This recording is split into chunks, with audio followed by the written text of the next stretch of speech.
ao nosso entrevistado de hoje, que é o Dr. Manuel Seixas. Mas antes da gente começar a fazer as perguntas ao advogado, Dr. Manuel Seixas, vamos para a vinheta do quadro É Seu Direito.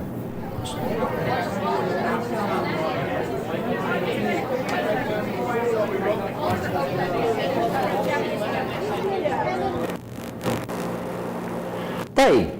É seu direito. Você está sendo lesado, você foi em uma audiência em que você se sentiu prejudicado ou até mesmo pairou alguma dúvida? Pode entrar em contato conosco pelo WhatsApp 992630054 e tirar a sua dúvida. Está aqui ao meu lado o Dr. Manuel Seixas, que vai falar um pouco sobre a questão trabalhista, que é o tema de hoje. Dr. Manuel, bom dia. Bom dia. O que mudou na reforma trabalhista com relação aos sindicatos e ao empregador? Muito bem. Esse tema ele é muito relevante para todos os trabalhadores quando nós falamos da reforma trabalhista e qual a implicação desta reforma que foi implementada no final do ano passado, qual a implicação dela na vida do trabalhador em relação ao seu sindicato. Infelizmente, esta reforma trabalhista, ela foi feita sempre partindo do princípio de que a reforma tinha que atender ao empregador. A verdade é esta, nós não podemos esconder esse fato, esta verdade. E quando nós pensamos no sindicato, nós estamos vendo que os sindicatos estão sendo agora sucateados. Por quê? Porque quando você me pergunta, Wilson, como que ficou os sindicatos e a reforma trabalhista? Bom, para começar, o sindicato ele é mantido, ele era sustentado pelas contribuições, os impostos sindicais de toda uma categoria. Agora, essa reforma veio e disse, não tem mais imposto sindical. O trabalhador, se quiser ajudar a manutenção do seu sindicato, ele vai ter que autorizar um desconto na sua folha de pagamento ou mesmo pagar diretamente ao sindicato uma contribuição mensal.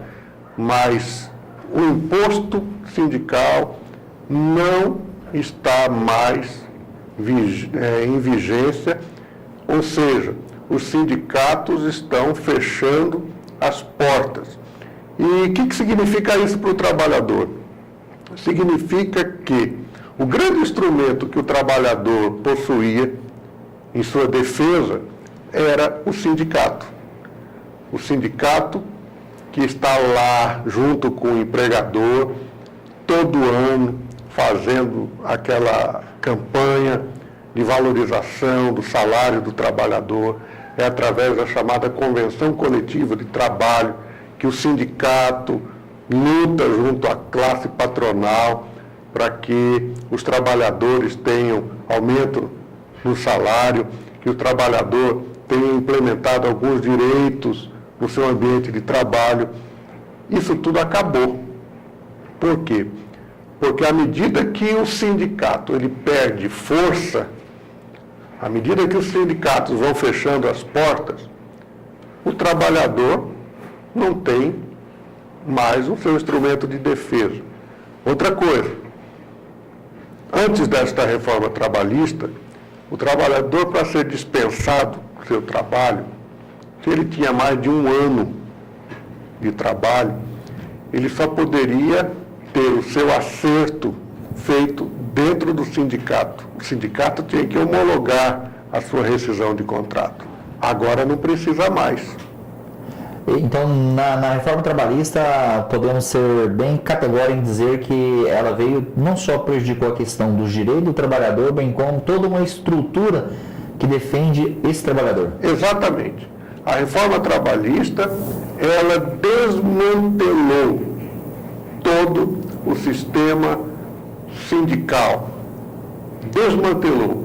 Hoje, só sobrevive os grandes sindicatos e, assim mesmo, os grandes sindicatos, para sobreviver, ele precisa que a categoria esteja muito consciente de que há necessidade dos sindicatos.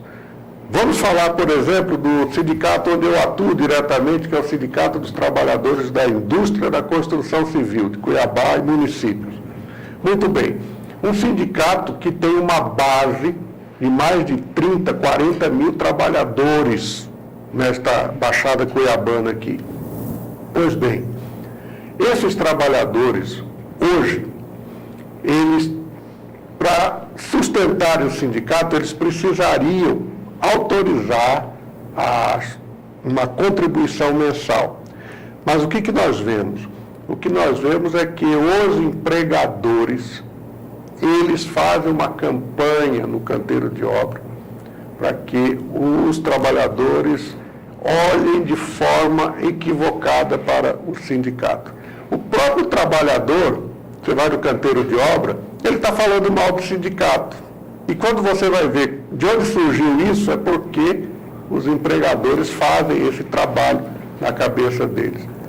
Mas os próprios sindicatos, o senhor disse aí a questão da força, da questão da permanência, a questão desses sindicatos estarem fortes.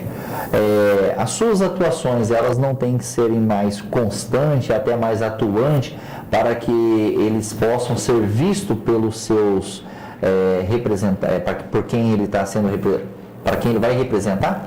Então, nós temos aí duas situações. A primeira é que o lado positivo disso é que os sindicatos vão ter que se reinventar, no sentido de estar atuando nos canteiros de obras, atuando lá junto à sua base, para mostrar para que veio. Por outro lado, o sindicato sem estrutura para fazer isso, por mais que ele queira e veja que há uma necessidade de fazer isso, sem uma estrutura para fazer isso, como que ele vai estar atendendo a categoria? Muita gente até conversando no mundo sindical, no meio dos sindicalistas, a gente ouvia muito falar na questão quando foi retirado, ou melhor dizendo, quando foi dado a questão facultativa do imposto sindical, deles falarem que quando era descontado obrigatoriamente, muito sindicato, ele era só um sindicato de fachada para poder bocanhar, para poder ter essas receitas aí. Mas não é que foi proibido o imposto sindical, a contribuição sindical, e sim ela foi facultado agora o trabalhador, né? Sim. Então, aí como o senhor vê essa situação do antes ser descontado sem nenhuma permissão ou até mesmo conhecimento até tinha toda vez no mês de março, porém o trabalhador às vezes se sentia infeliz ou não contente com essa retirada e depois com essa nova mudança. Então, nós temos que, para responder essa pergunta, nós temos que voltar lá na nossa Constituinte, voltar a ler a nossa Constituição Federal. A nossa Constituição Federal, ela foi delineada tendo a estrutura sindical como grande instrumento para ajudar o trabalhador, a classe trabalhadora. Então, havia uma jurisprudência, inclusive, de que esse imposto sindical e essas contribuições para sustentar os sindicatos, ela tinha até o peso mesmo de um tributo. Né? Por quê? Porque a Constituição da República, ela delineou a estrutura sindical como grande instrumento para defender o direito dos trabalhadores. Ora, a partir do momento em que essa estrutura ela passou a ser utilizada para atender outros interesses, aí realmente cabe a crítica. Só que nós não podemos acabar com todo o sistema por causa daqueles que usam de forma errada.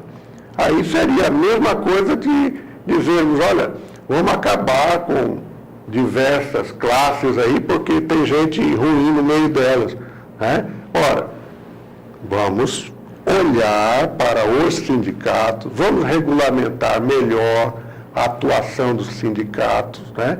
Porque até então, o próprio Supremo Tribunal Federal tinha na sua jurisprudência a seguinte situação: quanto mais específico for o sindicato em relação à sua categoria, melhor. Então, é o próprio Supremo Tribunal Federal quem dizia, olha, num ambiente que você tem várias categorias, então, se aparecer um sindicato para atender uma categoria específica, vamos dar o apoio necessário a ele. Então, existia tudo isso. Por isso começaram a aparecer sindicatinhos, né, como o pessoal fala por aí, tem sindicato disso, daquilo outro, mas era uma estrutura que a própria jurisprudência estava delineando para nós, né? Eu vou fazer uma pergunta até um tanto assim, meia forçando uma boa resposta do senhor. O senhor, enquanto advogado trabalhista, atua dentro de um sindicato em favor de trabalhadores, vendo a questão da reforma trabalhista, e o senhor acabou de dizer aí a questão do reinventar.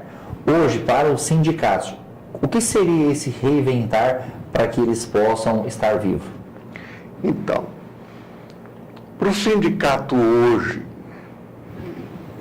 se reinventar, é preciso que os sindicatos vejam uma nova forma de sensibilizar a classe trabalhadora para a necessidade de manter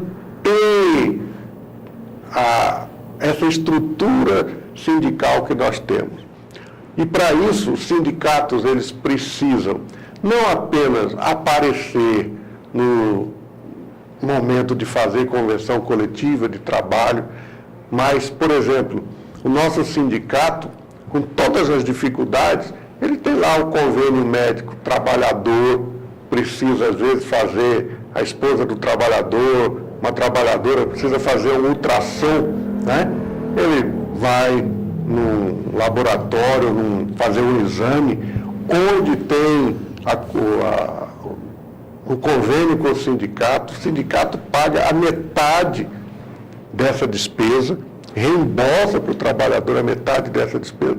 E isso, atendimentos odontológicos e outras mais. Isso aí significa que o sindicato, ele está atendendo às necessidades do trabalhador. Então, reinventar o sindicato significa o sindicato precisa achar um meio de sensibilizar ainda mais os trabalhadores, conscientizando-os de que há necessidade de se manter uma estrutura mínima de sindicato para que os trabalhadores possam ser atendidos. Wilson, deixa eu te falar o que eu vejo lá no sindicato. Todo dia, pelo menos enquanto existia a necessidade de homologação. O empresário leva o trabalhador para fazer a homologação do seu contrato de trabalho lá, de sua rescisão. Ele entrega o dinheiro na mão do trabalhador, na frente do homologador. Ele sai dali, chega lá na esquina, ele fala para o trabalhador, me devolve aquele dinheiro que você vai receber lá na caixa. Trabalhador humilde, simples, devolve o dinheiro. Depois ele volta lá no sindicato, olha, o patrão pegou o dinheiro de volta, falou que eu tenho que receber lá na caixa. Ora, lá na Caixa Econômica ele vai receber o fundo de garantia dele, né? O que está depositado, a multa rescisória e tudo mais. Mas aquele dinheiro, ele perdeu. E isso aí a gente vê quase todo dia. E você vai conversar com o patrão, sabe o que ele diz? Ele diz assim, vai procurar teu direito. Agora eu te pergunto, esse trabalhador sem o sindicato para homologar, isso vai ser feito o acerto lá na empresa. Que é a questão do combinado sobre o legislado. Isso. O que vai acontecer? Lá na empresa, apesar de que a própria lei criou aquela situação que o trabalhador pode ir com o advogado dele lá e tudo mais, mas eu pergunto, o trabalhador, ele vai arrumar advogado lá na hora para acompanhar a rescisão dele, se ele não tem o sindicato dele para isso? Ou seja, se o trabalhador já era roubado dentro do sindicato, imagina sem o sindicato. Imagina sem o sindicato. Mas deixa eu perguntar para o senhor, com relação a essa reforma, esse reinventar, com relação à reforma que trouxe esse desmonte de uma forma geral, não seria também interessante o próprio sindicato, nesse reinventar, ele realmente aparecer na forma da defesa do trabalhador, garantindo realmente não ser um assistencialista dando convênios e tal, mas fazer com que essa situação resguarde a ele aquilo que a Constituição antigamente garantia a ele, mas que essa reforma ele possa se sentir seguro dentro do sindicato? E não se compactuar a um acordo, a uma situação em que ele acabou, como o senhor acabou de dizer, que na esquina ele acaba devolvendo o dinheiro, mas ele tem a certeza, a segurança daquele de quem ele quem representa ele, que é o sindicato?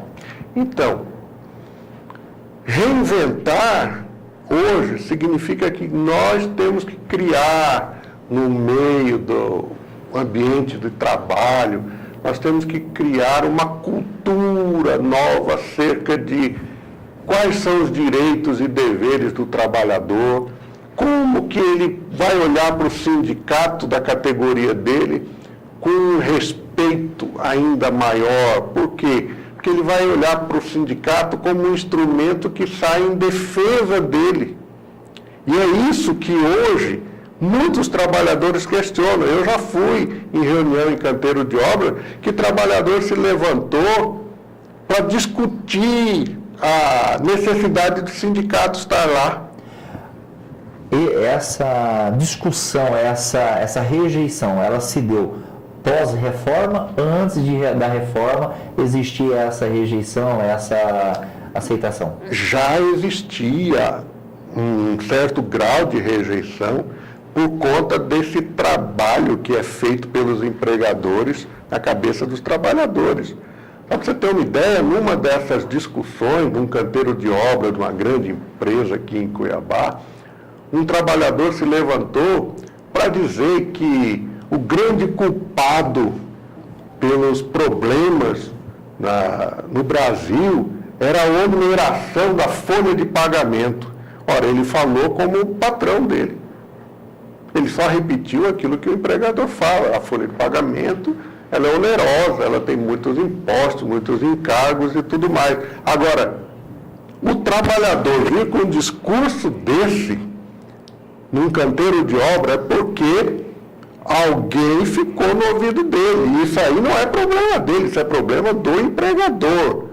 Né? Agora, a partir do momento em que o trabalhador ele se levanta contra o sindicato da categoria dele, para dizer que o sindicato da categoria dele tinha que estar preocupado com a oneração da folha de pagamento, com isso ele está querendo dizer o quê?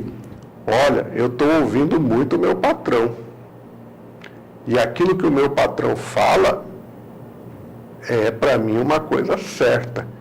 Né? Então, a criação de uma cultura no meio dos trabalhadores, onde ele possa olhar para essas duas realidades, a realidade do patrão com as suas dificuldades e a realidade da categoria com aquilo que faz.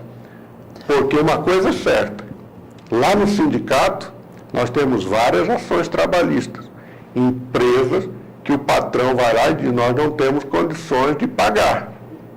E aí, ele não paga. Mas ele chega lá no sindicato, em cima de uma caminhonete, S10, cabine dupla, uma Toyota e tudo mais. Ora, é complicado. Não é fácil. Chegou uma pergunta aqui, não sou filiado a nenhum tipo de sindicato, porém, ao fazer uma contratação, qual tipo de perfil do advogado que eu vou ter que olhar? Ele pediu para não citar a função dele. Que tipo de perfil que eu contrato um advogado para determinada causa trabalhista? Bom, o advogado trabalhista, ele atende tudo aquilo referente às questões trabalhistas, né? Então, ele vai procurar alguém que resolva a questão trabalhista. O Pedro está perguntando assim, existe pré-estabelecido pela OAB a questão de percentual dos serviços advogatícios? Não.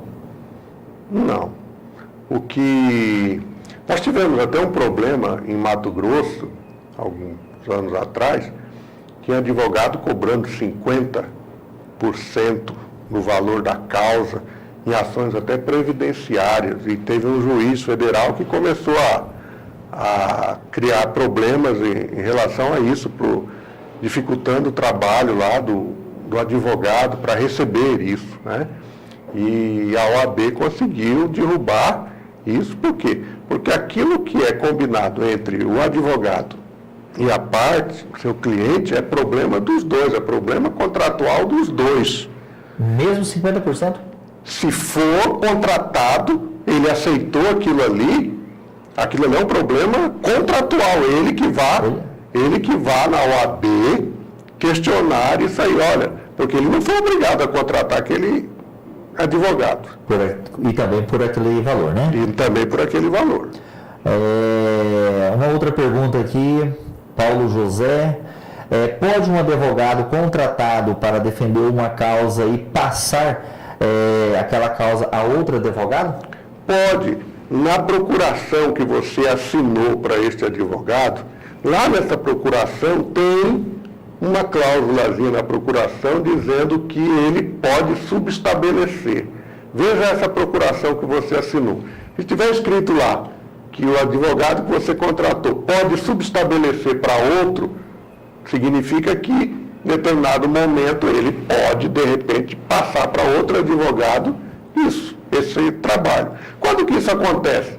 Aquele advogado, por algum motivo, ele está mudando da cidade, ele está largando a advocacia, ele está assumindo um cargo público onde ele não pode mais advogar, né? Qualquer situação assim, ele pode passar para outro, e claro, ele vai te avisar, né, que ele está passando para outro, tal, te apresentar e tudo mais. Bem, estamos aí no quadro É Seu Direito, do site Trabalhador em Ação, e quero agradecer aqui as perguntas feitas a este quadro, e peço a você que continue fazendo, pode mandar a sua pergunta, hoje é o primeiro dia, é seu direito. Todas as quintas-feiras o Dr. Manuel estará aqui respondendo a sua pergunta, esclarecendo a sua dúvida, enfim, fazendo aquilo que pode contribuir com este quadro É Seu Direito. Dr. Manuel, até não vamos esgotar todas aqui as perguntas, não vamos alongar muito aqui a nossa entrevista, deixar um pouquinho para quinta-feira que vem, mas para o primeiro dia do quadro É Seu Direito, o que o senhor tem a falar, que eu não perguntei, a este internauta que está nos assistindo e até mesmo a esses que já perguntou aqui ao senhor?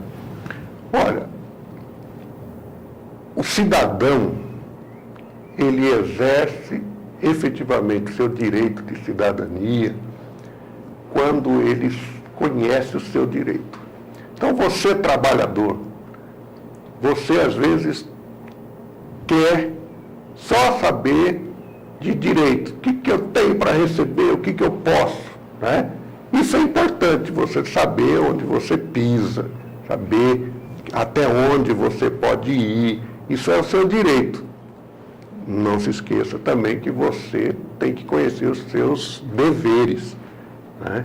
A gente, quando vai nos canteiros de obra, a gente costuma falar sobre deveres também, porque o trabalhador, ele tem que saber não apenas o seu direito, mas também o seu dever. Qual que é o outro lado da moeda? O que ele tem que fazer efetivamente no seu ambiente de trabalho? Nós estamos aqui, então, na próxima quinta-feira, para responder a você que tenha dúvidas sobre seus direitos, seus deveres. Estamos aqui à sua disposição. Quero agradecer ao doutor Manuel e fica aí o nosso convite para que quinta-feira que vem você pode estar até entrando no site Trabalhador em Ação e qualquer coisa, já deixar a sua pergunta ali no banner, é seu direito, que aí na quinta-feira que vem a gente pode já estar repassando a ele, ou até mesmo participar conosco pela fanpage do site Trabalhador em Ação, ou pelo WhatsApp que vai aparecer aí na tela, que é o 992630054. Quero agradecer a sua participação e ao quadro Trabalhador em Ação. Até quinta-feira que vem. Deus abençoe a todos.